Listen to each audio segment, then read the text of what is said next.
Like Adenauer, he was determined to avoid repeating Germany's vacillations among the various temptations presented by its central geographic location and the complexity of its history. Kohl resisted mass demonstrations, on a scale not previously seen in Germany, against the deployment of medium-range American missiles in Europe to counterbalance comparable Soviet deployment. His fortitude was rewarded by a U.S.-Soviet negotiation which, by 1988, led to the INF Arms Control Agreement requiring the mutual withdrawal of this class of nuclear weapons on both sides, the first, and so far sole, agreement designed to eliminate a category of nuclear weapons. The disintegration of the East German communist regime began as its population fled in increasing numbers to neighboring countries. In August 1989, the political balance shifted irretrievably when 9,000 East Germans who had fled to Hungary were permitted to leave that country for West Germany. By October, thousands of East Germans were sheltering in the West German embassy in Prague. The final disintegration of the East German satellite government was confirmed when it felt obliged to allow the refugees onto trains which, with the assistance of officials from the Federal Republic, traversed East German territory before reaching West German refuge. The fall of the Berlin Wall in November 1989 made German reunification an immediate domestic issue again. Important elements in West Germany, including its president, the distinguished Richard von Weizsäcker, argued that the West should declare itself satisfied, at least initially, with the introduction of democratic elections in the former Soviet occupation zone. Kohl thought otherwise. In the Adenauer tradition, he argued that, if two separate German states should continue to exist, even if both were democratic, they would never be unified without developing the legitimacy for their separate existence, in effect inviting a series of escalating crises. Kohl solved the problem in a decisive and courageous act of leadership.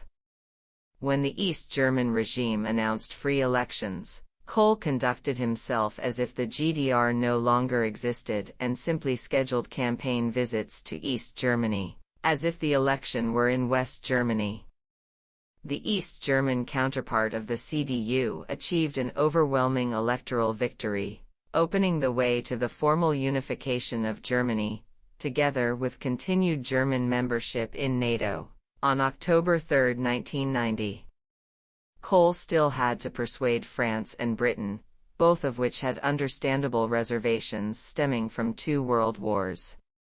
British Prime Minister Margaret Thatcher was especially reluctant. The process would not be completed until, in May 1990, the Soviets agreed to withdraw their troops from East Germany and that a united Germany could remain in NATO. In this, Soviet domestic difficulties played a role.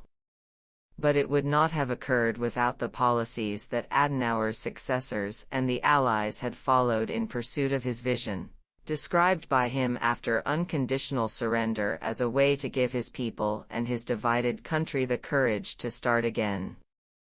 An unforeseen consequence of the collapse of the Berlin Wall was that in December 1989 an obscure researcher in physics, at the East German Humboldt University, a pastor's daughter who had never engaged in politics, decided to join a new party in East Germany called the Democratic Awakening. Angela Merkel was then 35 years of age and without any political experience whatsoever, but with a strong moral core. By late 1990, her party had merged with the CDU. In November 2005, she was elected Chancellor of Germany. She stayed in office for 16 years, steadying her country through manifold crises, raising its purposes in a world of high technology and emerging as one of the principal leaders in the post-Cold War international order, fulfilling Adenauer's dream of the future role of his country. She retired in December 2021, the only chancellor of the FRG to do so in the absence of a political crisis. In 2017, on the 50th anniversary of Adenauer's death, Angela Merkel paid tribute to his historic contribution. Today we honor a great statesman who, with foresight and skill, gave our country perspective and stability after the failure of the Weimar Republic and the horrors of National Socialism. We bow to Konrad Adenauer with great gratitude. We also take his merit as an obligation for our tasks in a confusing, difficult world. In view of what Konrad Adenauer and his contemporaries have achieved, we should have the courage to continue this work. For his part, Konrad Adenauer did not linger over posterity's judgment. When asked how he wanted to be remembered, he replied simply, "He has done his duty." Leadership, 6 Studies in World Strategy. By Henry Kissinger. Chapter 2 Charles de Gaulle, The Strategy of Will. A. Close Encounters. B. The Beginning of the Journey. C. The Sources and Aims of de Gaulle's Conduct. D. De Gaulle in the History of France. E. De Gaulle and the Second World War. F. North African Contest. G. Achieving Political Power. H. A Visit to Moscow. I. De Gaulle and the Provisional Government. J. The Desert. K. Failure in Indochina and frustration in the Middle East. L. Algeria and the return of de Gaulle. M. The Fifth Republic. N. The end of the Algerian conflict. O. Germany as a key to French policy, de Gaulle and Adenauer. P. De Gaulle and the Atlantic Alliance. 2. Charles de Gaulle, The Strategy of Will. Close Encounters. Within a month of his inauguration as president on January 20, 1969, Richard Nixon undertook what was described as a working visit to the capitals of Europe, to emphasize the importance he attached to Atlantic relations. Nixon was warmly received by his European counterparts in Brussels, London, and Bonn, all of whom he had met previously and who were eager to affirm America's leading role in Atlantic relations. The atmosphere in Paris was subtly different. A half-dozen years earlier, not long after Nixon's defeat in the November 1962 California gubernatorial election, Charles de Gaulle had received him for lunch at the presidential residence, the Élysée Palace. The French president's praise for the foreign policy acumen Nixon had displayed while serving as Dwight Eisenhower's vice president, 1953–61, meant a great deal to the American, then at the low point of his political career. Now, de Gaulle personally welcomed Nixon and his entourage at the airport, having raised the occasion to the level of a state visit. This was the first time I encountered de Gaulle. He used the occasion for a succinct yet warm welcoming statement for Nixon, emphasizing France's distinct and historic identity. For 200 years, during which so much has happened, nothing could shake the feeling of friendship our country has for yours. On another note, you have come to see us so that we might specify our thoughts and intentions on the subject of world affairs, and so you could clarify your own views and initiatives. How could we not grant the greatest interest and highest importance to these exchanges? The welcome was based entirely on the French national interest and de Gaulle's personal regard for Nixon. It avoided mention of NATO, the common market and European multilateralism, all of which had been the standard rhetoric of other leaders in Europe's capitals. A reception followed at the Élysée. In the course of it, a de Gaulle aide drew me away from the crowd and into the presence of the austere figure towering above the assemblage. De Gaulle did not radiate warmth and gave no indication of previous contact or current welcome. His first words to me were a challenge: "Why don't you leave Vietnam?" An odd question considering that he had preceded his own decision to leave Algeria only 7 years earlier with nearly 3 years of intensified military efforts. When I responded, because a sudden withdrawal would damage American international credibility, he replied with a curt, "For example, where?" Par exemple, oh. I fared no better with my next response, "For example, in the Middle East." This seemed to throw de Gaulle into a moment of reflection, which he broke with, "How very odd. Until this moment, I thought it was your enemies, that is, the Soviets, who had the credibility problem in the Middle East." The following day, de Gaulle arranged a substantive meeting with Nixon in the elegant Grand Trianon Chateau on the grounds of the Versailles Palace, called into being by Louis XIV. When the discussion turned to Europe, de Gaulle used the occasion to elaborate his welcoming statement for some 35 minutes in an exposition of extraordinary passion, elegance, and eloquence. Historically, he said, Europe had been the arena of diverse nationalities and convictions. There was no such thing as a political Europe. Each part of Europe had created its own identity, undergone its own suffering, developed its own authority and mission. The countries of Europe were in the process of recovering from the Second World War, and seeking to defend themselves on the basis of a strategy that defined their character. The situation since the war had produced necessities and dangers that required close cooperation among the states of Europe, and between Europe and the United States. France was prepared to cooperate in common tasks and would prove a loyal ally. It would not, however, give up its capacity to defend itself or surrender the determination of its future to multilateral institutions. These were principles in the name of which de Gaulle had contested the Atlantic policies of the prior 2 U.S. presidents, Lyndon B. Johnson and John F. Kennedy. Nixon, who admired de Gaulle and was not willing to engage in a comparable debate in the early days of his presidency, invited me to comment as a professor of history. Somewhat stunned by the unexpected request, I said, "That was a profound and moving presentation. But how does President de Gaulle propose to keep Germany from dominating the Europe he has described?" He was silent for a moment and then replied, "Par la guerre." By war. Another substantive conversation developed at the lunch shortly afterward.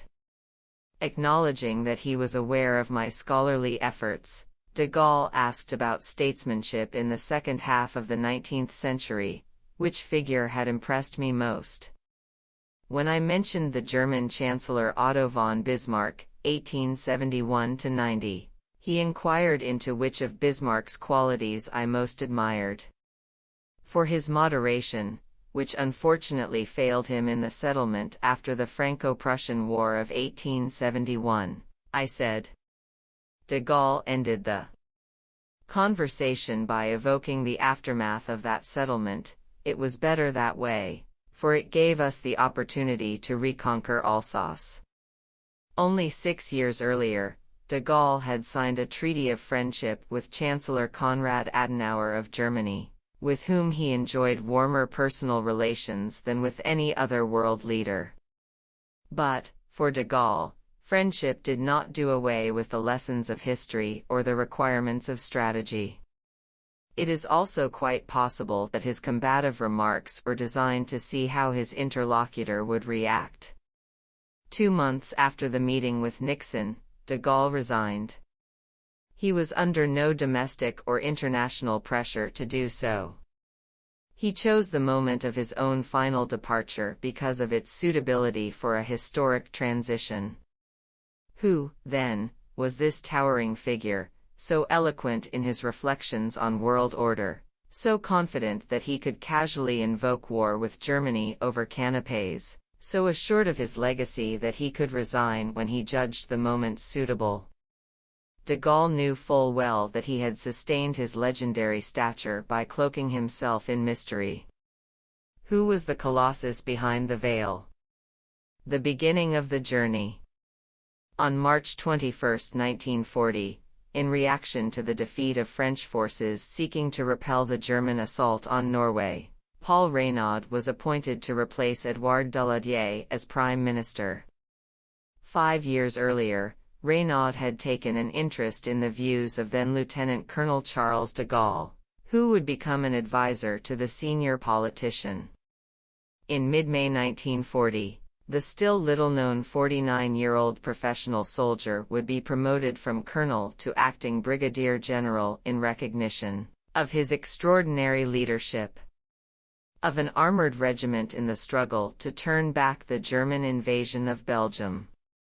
2 weeks later, Reynaud, acting simultaneously as Minister of Defense, selected de Gaulle as his Undersecretary of Defense. De Gaulle established his office in the Defense Ministry on June 5, the very day Luftwaffe airstrikes reached the outskirts of Paris. Within a week, the French government retreated from the capital. On June 17, the newly appointed Undersecretary, learning of Reynaud's resignation and the plan to seek an armistice with Adolf Hitler, abruptly flew to London from Bordeaux. De Gaulle's plane passed over the harbors of Rochefort and La Rochelle, where the Germans had set scores of ships afire, as well as the Breton hamlet of Paimpont, where his mother Jean lay dying. As he left, he ordered that passports be rushed to his wife and 3 children so that they could follow him to London. The next day, he delivered an address on the BBC announcing the formation of a resistance movement in opposition to the policies of the French government. The destiny of the world is at stake. I, General de Gaulle, now in London, call on all French officers and men who are at present on British soil, or maybe in the future, with or without their arms, and I invite all engineers and skilled workmen from the armaments factories who are at present on British soil, or maybe in the future, to get in touch with me. Whatever happens, the flame of French resistance must not and shall not die. Here, to say the least, was an extraordinary declaration by someone as yet entirely unknown to the overwhelming majority of the French people. A junior minister, France's lowest-ranking general, was brazenly soliciting opposition to the government of France that he himself had joined less than 2 weeks earlier, and of which he was nominally still a member. The broadcast's succinct phrases, unlike the elevated rhetoric customary in other historic statements such as the American Declaration of Independence, 1776, was exactly what it sounded like, an invitation to French nationals on British soil to revolt against their government, extended on behalf of an undefined enterprise. A few days before, the British government had been focused on dissuading France's leaders from entering into a separate peace with Hitler. To prevent it, Prime Minister Winston Churchill had gone so far as to propose a merging of French and British sovereignty to forestall the most feared outcome, a complete collapse followed by the absorption of France into the German sphere. 5. De Gaulle favored the gesture, even if he was wary of some of the particulars, because he thought it would encourage the government to endure for longer without capitulating. The initiative was devised by Charles Corbin and Jean Monnet, who was later to play a significant role in the concept of a European Union. The plan for the de facto union advanced rapidly on June 16. De Gaulle, then in England to negotiate with the British, read it on the telephone to Reynaud, who asked if Churchill had formally approved. De Gaulle put Churchill on the line, who repeated the offer. Reynaud replied that he would submit it to his cabinet in an hour's time. As one historian writes, Churchill, Attlee, Sinclair and the chiefs of staff were all set to be transported by the cruiser Galatea that night to Concarneau, off the coast of Brittany, to discuss with Reynaud and his colleagues the prolonging of the battle, and the future of this new nation. They got as far as Waterloo Station, where they took their seats in a special train primed to depart at 9:30 p.m. for Southampton. But the train never left the station. Churchill received a hand-delivered note from a private secretary that the trip was off because of a ministerial crisis in Bordeaux, to which the French government had fled. Reynaud had been ousted. Marshal Philippe Pétain, at 87 years old, had been made premier. While the final outcome of the armistice negotiations remained uncertain, the British kept de Gaulle officially at arm's length. His proclaimed rallying of what soon became known as the Free French officers and men was accorded no formal standing, and a proposed follow-up BBC broadcast was cancelled. But then the die was cast quickly. France signed a ceasefire with Germany on June 22 that placed the entire Atlantic coast and half of the country under German occupation. This was precisely what de Gaulle had been determined to prevent. His overarching aim from then on was to restore French sovereignty by means of a liberation, in which the Free French would play a significant part, and then to turn the process of liberation into the rebirth of French society made necessary by the moral and military collapse of 1940. On June 23, now with the permission of the British cabinet, de Gaulle again spoke on the BBC. Defiantly, he addressed himself to Marshal Pétain of Vichy France, so named for the resort in central France where the retreating government would establish itself, and which for the next 2 years became the ruling authority, in collaboration with Germany, over the rump of unoccupied France. Pétain, who in the early 1920s had served as de Gaulle's mentor, was venerated for having repelled the German assault at Verdun during the First World War. Now, ignoring the gap in their military ranks, the most junior French general addressed the most senior, and heretofore most highly esteemed, with withering condescension. Asserting that the ceasefire had reduced France to bondage, de Gaulle issued a stinging rebuke: "To accept such an act of debasement we did not need you, le Maréchal. We did not need the victor of Verdun. Anyone else would have done." The insult at once completed de Gaulle's break with official France and accelerated his efforts to establish himself as the head of the emerging Free French movement. By then several notable French refugees, mainly from the academic world, were already residing as exiles in London, but they lacked either the stature or the necessary conviction to claim leadership of a wartime movement. For its part, British intelligence had been entertaining the idea of persuading two eminent French political figures of the Third Republic, in as yet unoccupied France, Édouard Daladier, the former Prime Minister, and Georges Mandel, the last Interior Minister, to form a dissident government in exile. But that plan was dropped when the two men, having escaped to Algeria, were prevented by French colonial officials loyal to Vichy from pursuing contact with the British, and were then expelled to metropolitan France. It was Churchill's conviction of the need for a symbolic expression of French resistance that resolved any uncertainties. "You are alone," he said to de Gaulle. "Well, I will recognize you alone."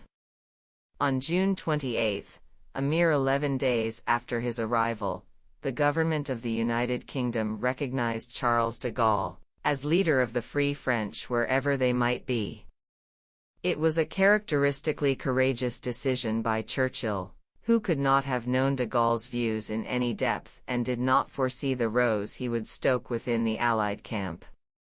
Soon afterward, Britain formalized the relationship with de Gaulle, accepting the general's own unique conception of French national dignity. He insisted, for instance, that while Britain would supply the Free French with resources and funds, these should come as loans to be repaid, not as gifts. Again, although Free French forces, which did not yet exist in any formal sense, would be under overall British or Allied high command, They would operate as autonomous units under free French officers. Such a charter represented a considerable achievement for a penniless brigadier exiled in a land whose language he did not know. The sources and aims of de Gaulle's conduct. Before 1940, de Gaulle had been known as an outstanding soldier and progressive strategic analyst, but nothing suggested that one day he would emerge as a mythic leader. On August 15, 1914, he had been among the first French soldiers to be wounded in the First World War when he took a bullet to the knee, in the fierce fighting at Dinant, a Belgian town along the Meuse. After a brief convalescence, he returned to the front. In January 1915, he was awarded the Croix de Guerre in recognition of his leadership of daring reconnaissance missions in which he and his soldiers would crawl to the edge of no man's land to listen for conversations in the German trenches. On March 2, 1916, after sustaining a bayonet wound in the thigh, de Gaulle was taken prisoner. Despite 5 attempts to escape, he would remain imprisoned in Germany until the armistice of November 11, 1918. De Gaulle had learned German in school, and while in prison he consumed German newspapers with the appetite of an eager student and the curiosity of a journeyman military analyst. He wrote extensively about the German war effort, read novels, engaged in spirited discussions of military strategy with his fellow prisoners, and even delivered a series of lectures on civil, military relations throughout French history. Much as he pined to return to the front, internment was his graduate school. It was also a crucible of solitude. In his prison notebook, the 26-year-old de Gaulle wrote, "Dominating oneself ought to become a sort of habit, a moral reflex acquired by a constant gymnastic of the will, especially in the tiniest things, dress, conversation, the way one thinks." 12. A sensitive reader and author of poetry as a schoolboy, de Gaulle by early adulthood seemed to be withdrawing into the solitude that the 17th-century French playwright Pierre Corneille suggested was the price of statesmanship. To whom can I confide the secrets of my soul and the cares of my life? 13. The virtue of self-mastery sketched in his journal was to become a central feature of his character. Hereafter, stoicism would be his public face, tenderness reserved mainly for his family, especially his wife, Yvonne, and their disabled daughter, Anne. Upon his return to peacetime army service, de Gaulle recognized that the distinction he could no longer fulfill on the battlefield might be achieved by intellectual efforts. In 1924, he published The Enemy's House Divided, a penetrating analysis of the causes underlying the collapse of the German war effort in 1918. The book, based on his reading of German newspapers, brought de Gaulle to the attention of Marshal Pétain, who made de Gaulle an aide, a kind of research assistant for a book in progress, later abandoned, on the history of the French army. He showed his respect for the younger man's abilities by recommending him to deliver a series of lectures at the French War College, and by personally attending the first one. The capacity for gratitude not being among de Gaulle's most highly developed traits, neither Pétain's gesture nor the gap in rank between them prevented the younger man from confronting his mentor over what he considered inadequate credit for his literary contributions. As his relations with Pétain declined, he returned to command and to writing. In his most influential book, Toward a Professional Army. 14. De Gaulle challenged the defensive policies of the French military, urging instead a strategic posture based on offensive armored warfare. At that time, France was constructing the presumably impregnable Maginot Line along its eastern frontier with Germany, which in 1940 would prove spectacularly useless against an armored German invasion via Belgium. His recommendations, ignored by the French army, would instead be adopted in Germany in the mid-1930s and vindicated by the German victory over France only a few years later. De Gaulle grasped early in the war that America would eventually be drawn in, thereby tipping the balance of forces against the Axis powers. Woe to the side that would array America against it. In the free world, immense powers have not yet made their contributions, de Gaulle proclaimed in July 1940, adding, "One day, these powers will crush the enemy. On that day France must be on the side of victory. If she is, she will become what she was before, a great and independent nation. That, and that alone, is my goal." But, in a repeating pattern, de Gaulle was alone among his French military contemporaries in getting this analysis correct. Under normal circumstances, with his battlefield experience, promotion to brigadier general and intellectual brilliance, de Gaulle might have aspired to a top command in the army and, after another decade or so of service, perhaps to a position in the French cabinet. That he would, instead, emerge as the symbol of France itself was scarcely conceivable. Yet leaders who alter history rarely appear as the endpoint of a linear path. We might expect that the arrival on the scene of a low-ranking brigadier general declaring the establishment of a resistance movement, amid the chaos of France's capitulation to Hitlerite Germany, would have ended by meriting perhaps a footnote acknowledging his role as an auxiliary actor in a future that would be determined by the ultimate victors. Yet, arriving in London with effectively nothing but his uniform and his voice, de Gaulle catapulted himself out of obscurity and into the ranks of world statesmen. In an essay I wrote over 50 years ago, I described him as an illusionist, first as a leader of the Free French during the war, later as founder and president of the Fifth Republic. He conjured up visions that transcended objective reality, in the process persuading his audiences to treat them as fact. For de Gaulle, politics was not the art of the possible but the art of the willed. Wartime London teemed with Poles, Czechs, Danes, Dutch and nationals from a half-dozen other countries who had fled their occupied homelands. All considered themselves part of the British war effort. None made any claim to an autonomous strategy. Only de Gaulle did so from the start. Although he accepted British management of military operations because his forces were yet too small to do otherwise, his ultimate war aim was different from that of his allies. Britain and, after 1941, the United States fought for the defeat of Germany and Japan. De Gaulle fought for these aims too, but primarily as a way station to his ultimate goal, the renewal of the soul of France. De Gaulle in the history of France. It is unlikely that even Churchill, at the beginning of their relationship, grasped the magnitude of de Gaulle's vision. According to it, France, over nearly 2 centuries, had dissipated its grandeur, the mystical quality that signifies material success combined with moral and cultural preeminence.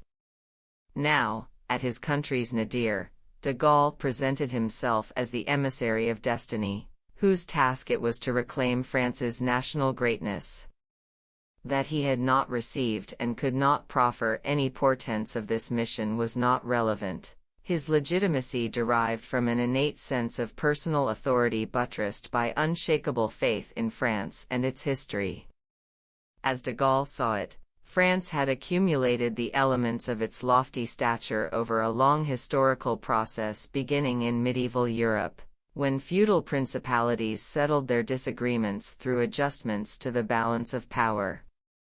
By this means, the core of France developed as a centrally governed polity as early as the 6th century under the Frankish king Clovis. By the early 17th century, with the Habsburg monarchy in Austria expanding over Central Europe and as far west as Spain, France needed an enhanced central authority and a complex strategy to defend itself from encirclement. The task fell to Armand-Jean du Plessis, Cardinal Richelieu, who served as chief minister to Louis XIII from 1624 to 1642, and was the principal architect of France's later becoming the preeminent European power under Louis XIV. Rejecting the prevailing strategies based on dynastic loyalty or confessional affiliation, Richelieu instead oriented France's internal and external policies in accord with reasons of state, raisons d'état, that is, the flexible pursuit of the national interest based entirely on a realistic judgment of circumstances. This, for de Gaulle, marked the first truly grand strategic approach to European affairs since the fall of Rome. France would now seek to exploit the multiplicity of states in Central Europe by encouraging their rivalries, and exploiting their divisions in a manner that would ensure its own status as always stronger than any possible combination of them. Ignoring France's and their personal Catholicism, Richelieu and his successor Jules Mazarin supported the Protestant states in the 30 Years' War, which devastated Central Europe, leaving France the arbiter of its rivalries. In this manner, France emerged as the most influential country of the continent, with Britain playing a balancing role against it. By the early 18th century, the so-called European Order of the Ancien Regime consisted of two partially overlapping coalitions, at times at war with each other, at times making settlements, but never driving conflicts to the extreme of threatening the survival of the system. The primary elements of this order were the equilibrium in Central Europe manipulated by France, and the overall balance of power managed by Britain throwing its navy and financial resources against the strongest European power of the day, usually against France. De Gaulle lauded the basic strategy of Richelieu and his successors in a speech in 1939. France has always found natural allies when she wished it. To fight against Charles V, then against the House of Austria, and finally against the growing Prussia, Richelieu, Mazarin, Louis XIV, and Louis XV used each of those allies in turn. Under Napoleon at the beginning of the 19th century, instead of advancing its interests by alliances and limited warfare, France proceeded to overthrow the prevailing order by conquering rather than simply defeating its rivals, all the while invoking the French Revolution's new principle of popular legitimacy. But, in the end, even the might of Napoleon and his nation in arms was overcome by his fatal miscalculation: invading Russia. De Gaulle considered Napoleon a once-in-a-millennium genius but also blamed him for squandering French power and prestige. He left France smaller than he found her. 18. Napoleon's brilliance and his capacity for catastrophic errors of judgment, de Gaulle believed, could not easily be separated. France's sweeping Napoleonic victories laid the groundwork for its eventual disasters. This is why de Gaulle dated France's decline as a world power to the era of Napoleon, even though France remained at the center of events after Napoleon quit the stage. As rising powers such as Germany surpassed France in economic performance, France continued to demonstrate cultural eminence. In the 1820s, French scholars decoded hieroglyphics of the Rosetta Stone, unlocking ancient languages. In 1869, French engineers connected the Red Sea to the Mediterranean through the Suez Canal. In the last quarter of the 19th century, when Renoir, Rodin, Monet and Cézanne took the visual arts to sublime new heights, France was the artistic leader of Europe and still a significant economic and commercial power. As Baron Georges Haussmann drove great boulevards through its medieval past and imposed modernity, Paris was the heart of Western civilization, the capital of the 19th century. 19. Overseas, fielding armies equipped with the latest weapons, the French Third Republic established a vast colonial empire under the banner of the Mission Civilisatrice. These imperial and cultural triumphs obscured the decay of France's inner strength. At the conclusion of the Napoleonic Wars in 1815, France counted 30 million inhabitants, outstripping any European state except backward Russia. By the dawn of the 20th century, the figure had increased only to 38.9 million, while the United Kingdom's population grew from 16 million to 41.1 million, 21, and Germany's from 21 million to 67 million. In industrial production, France by 1914 lagged behind the United States, Germany, Britain, and Russia, especially in the key industries of coal and steel. A renewed and now anxious quest for alliances followed to mitigate the growing imbalance with Germany. An alliance with Russia in 1894 and the 1904 Entente Cordiale with Britain were the most significant. With the major powers solidified into two alliance groups, diplomacy became rigid and allowed an otherwise unremarkable Balkan crisis between Serbia and Austria in the summer of 1914 to precipitate a world war, in which casualties for all participants were way out of proportion to historical experience. But they were greatest for France, which suffered 2 million dead, 4% of its population, and the devastation of its northern regions. Russia, heretofore France's principal ally, was convulsed by revolution in 1917 and was then pushed hundreds of miles to the east by the various peace settlements. As a result of Austria's defeat combined with Woodrow Wilson's doctrine of national self-determination and democratic ideology, a plethora of states weak in structure and inadequate in resources now faced Germany in Eastern and Central Europe. Any future resurgence of German military capacity would have to be defeated by a French offensive into the German Rhineland.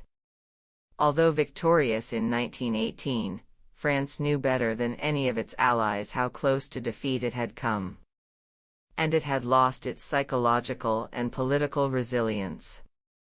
Drained of its youth, fearful of its defeated antagonist, feeling abandoned by its allies and assailed by premonitions of impotence, France experienced the 1920s and 1930s as an almost uninterrupted succession of frustrations. Nothing could have better expressed France's feeling of insecurity after 1918 than its decision to begin building the Maginot Line at a moment when its army was the largest in Europe and Germany's was limited by the peace treaty to 100,000 men. What made the decision all the more poignant was that the Treaty of Versailles had specifically prohibited Germany from stationing military forces in the Rhineland, the territory that had to be crossed before an attack on France could be launched. In the aftermath of its victory, France had come to feel so unsure of itself that it did not think it could counter a flagrant breach of the peace treaty by its disarmed enemy with its own offensive. As a lieutenant colonel in 1934, de Gaulle had subjected French military doctrine to a seminal critique in Toward a Professional Army. Mobility, he wrote, was the key to strategy, with air power and tanks as principal implementing forces. But the army in which he served had designed a strategy of static defense, which would prove disastrously inadequate. In a passage from that 1934 book, de Gaulle expressed his melancholy conclusion. Once upon a time there was an old country all hemmed in by habits and circumspection. At one time the richest, the mightiest people among those in the center of the world stage, after great misfortunes it came, as it were, to withdraw within itself. While other people were growing around it, it remained immobile. This was the attitude which de Gaulle, at all stages of his career, was determined to reverse. De Gaulle and the Second World War. De Gaulle's position in London in the summer of 1940 apparently provided no scope at all for the restoration of grandeur. The European heartland had been subjugated by Hitler. The Soviet Union, the last remaining continental power, had signed a non-aggression pact with Germany the year before. France, now governed by Pétain under partial German occupation, veered between neutrality and collaboration. De Gaulle had neither been appointed to lead Free France by any constituted French authority nor had his leadership been confirmed by elections. His claim to command derived from its proclamation. The legitimacy of a governing power, he would later write, derives from its conviction, and the conviction it inspires, that it embodies national unity and continuity when the country is in danger. Alluding to another moment of national peril, he chose as the banner of his movement the two-barred cross of Lorraine, the symbol of the martyred Joan of Arc, who with her mystical visions had rallied the French 5 centuries earlier to retake their land from foreign occupiers. De Gaulle's claim, with no obvious evidence to support it, was that he was invested with the supreme authority of an eternal, invincible France that transcended whatever temporal tragedies might have taken place within its physical borders. In the months and years that followed, de Gaulle would conduct himself with a self-assurance and refusal to compromise that allowed him to extract concessions from the frequently vexed leaders of the alliance, Churchill, Franklin D. Roosevelt and even Stalin, all of whom he obliged to reckon with France's self-proclaimed indispensability to a reconstituted Europe. Beginning with his appeal of June 18, 1940, de Gaulle conducted himself as if the Free French embodied not an aspiration but a reality. He launched his enterprise with a group of advisors assembled from the distinguished French personalities self-exiled to London, and a military force recruited largely from the decimated French ranks that had been evacuated from Dunkirk. By the end of 1940, when an Empire Defense Council of civilian supporters was formed, there were only 7,000 effective Free French fighters. How to realize his vision with such meager forces? De Gaulle understood that he had few military options. He therefore decided to focus on creating a geographical base for legitimacy, by rallying to his side the dispersed fighting forces of the French Empire. To this end, he traveled across its scattered colonies to detach them from Vichy as a first step to the liberation of the motherland. Throughout, his main enemy was not Germany but Vichy, his main objective, not to win the war, though he would help, but to create the conditions for France's territorial, institutional and moral renewal in the peace that would follow. It would be 2 months before de Gaulle's territorial efforts bore fruit. In the meantime, a draining decision loomed for the Allies: what to do about the French fleet anchored at Mers el Kabir naval base outside the Algerian city of Oran.